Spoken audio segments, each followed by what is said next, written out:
A 90-pound German Shepherd was returned to the shelter 4 times in 2 years. Every family said the same thing: too aggressive, too protective, too intense. Then a couple with a newborn daughter brought him home. And what this dog did every single night at 2:47 a.m. proved that every family before them was wrong. The shelter called him a liability. 4 families in 2 years, 4 returns, 4 different stories that all ended the same way. Too much. The first family had him for 3 weeks. They said he growled at the mailman. The second lasted 9 days. They said he stood in front of their bedroom door and wouldn't let them pass. The third brought him back after 1 night. They said he paced the house until 4 a.m. and wouldn't stop whining. The fourth kept him for 2 months. They said he was obsessed with their toddler, followed him everywhere, slept across the hallway, blocking the door to his room. They called it disturbing. They called the shelter on a Sunday morning and said, "Come get him before something happens." His name was Shepherd. He was 90 pounds of black and tan muscle, ears so tall they picked up sounds from 3 rooms away, a scar above his left eye from the second family's cat, and eyes that watched everything like he was memorizing the room in case he needed to defend it. Rachel and Daniel Torres weren't looking for a project. Their daughter, Lily, was 5 months old, and Rachel's mother had been saying for weeks that a baby needs a dog. It teaches them kindness, she said. Rachel reminded her they barely slept 6 hours between them. Her mother said the dog will help with that too. They walked into Greenfield Animal Rescue on a Saturday in October. Daniel wanted a Labrador, Rachel wanted something small. They walked past 14 kennels, and then they reached kennel number 11. Shepherd was lying in the back corner, facing the wall, not barking, not pacing, just lying there, like he had already decided that whoever walked past wasn't going to stop. The shelter workers saw her looking. That's Shepherd, returned 4 times, behavioral flags, overprotective, hypervigilant. Trainers all say the same thing. He needs a job, and nobody's giving him one. Daniel pulled Rachel's arm. "We have a baby. We're not taking the problem dog." Rachel didn't move. She was watching Shepherd's ears.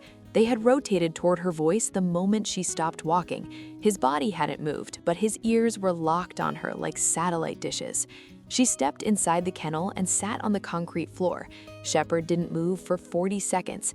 Then he turned his head, stood up, and sat down exactly 2 feet in front of her. Not close enough to touch, close enough to study. Rachel held out her hand. Shepherd pressed his nose against her palm. 1 long breath in, 1 long breath out. Then he placed his chin on her knee and closed his eyes. Rachel looked up at Daniel. "We're taking him." Daniel stared. "You sat on a shelter floor for 30 seconds, and now we have a German Shepherd with a criminal record?" Rachel smiled. "He picked me." The first week was chaos. Shepherd tried to jump on the kitchen counter and knocked over the coffee maker. He ate an entire stick of butter in 4 seconds, wrapper included. He figured out how to open the refrigerator with his nose and ate half a rotisserie chicken before Daniel caught him. Daniel stood holding an empty chicken container, looking at Shepherd, who had grease on his entire face. "This is the dog you chose. Remember that." But around Lily, Shepherd was a different animal. The first time Rachel placed Lily on the playmat, Shepherd walked over, sniffed her head, and lay down exactly 3 feet away, close enough to reach her in 1 second, far enough to give her space. Rachel noticed it first. "He's measuring." Daniel laughed. "Dogs don't measure." Rachel pointed. "Then explain why it's exactly 3 feet every single time." "I see you're still watching, but you haven't subscribed yet. That honestly breaks my heart. Hit subscribe now. What Shepherd did at 2:47 a.m. is something you need to hear." Within a month, a routine formed. Every morning at 5:50 a.m., 10 minutes before Lily usually woke up, Shepherd would lie down outside the nursery door. When Lily cried, he would walk to Rachel and Daniel's room and nudge Rachel's hand. Not Daniel's, Rachel's, every time. Then walk back and wait until she followed. Daniel pretended to be offended. "I feed him, I walk him, and he wakes you up?" Rachel grinned. He knows who's in charge. But Shepherd's real routine started at night. Every single night at exactly 2:47 a.m., he would get up and do a full circuit of the house. Living room, kitchen, back door, front door, Lily's room, Rachel and Daniel's room, then back to his spot. Same route, same order, every night. Rachel set up a camera in the hallway. She played it back and counted. 8 minutes, same path, same pace, same pause at every door to listen before moving on. The 4 families that returned him called it obsessive. Rachel called it a patrol. Stories like this are exactly why we share these moments. Then came the night that changed everything. Lily was 8 months old, a Thursday in June. Humid, windows cracked. Rachel and Daniel were deep asleep. Shepard did his 2:47 patrol. Living room, clear. Kitchen, clear.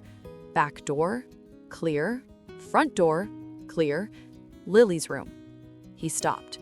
He stood in the doorway, ears fully forward, body locked.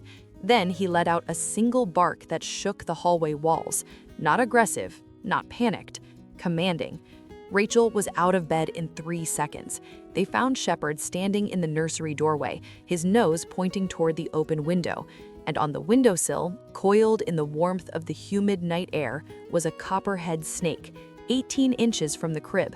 Daniel grabbed Lily. Rachel grabbed her phone. Animal control removed the snake and told them copperhead bites in infants are a medical emergency. At 8 months old, Lily's body wouldn't have been able to handle the venom. The officer looked at Shepard. How did he know? Rachel wiped her eyes. He checks every room every night at exactly 2:47 a.m. since the day we brought him home. Rachel called the shelter the next day.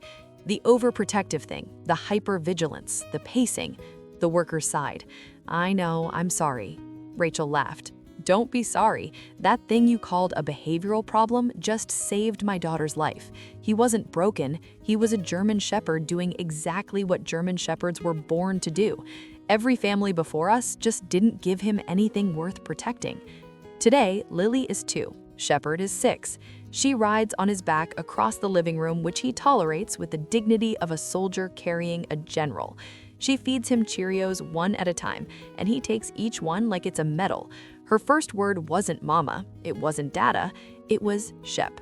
And every single night at exactly 2:47 a.m., Shepard still gets up, still walks the same route, still checks every door, every window, every room. Then he lies down outside Lily's door and waits for morning. 730 nights, not one missed. The shelter called him a liability. 4 families called him too much. But a 5-month-old girl looked at him and saw exactly what he was, a soldier who just needed someone to protect. Do you think dogs like Shepard are born protectors, or were they just waiting for the right family? Tell me in the comments.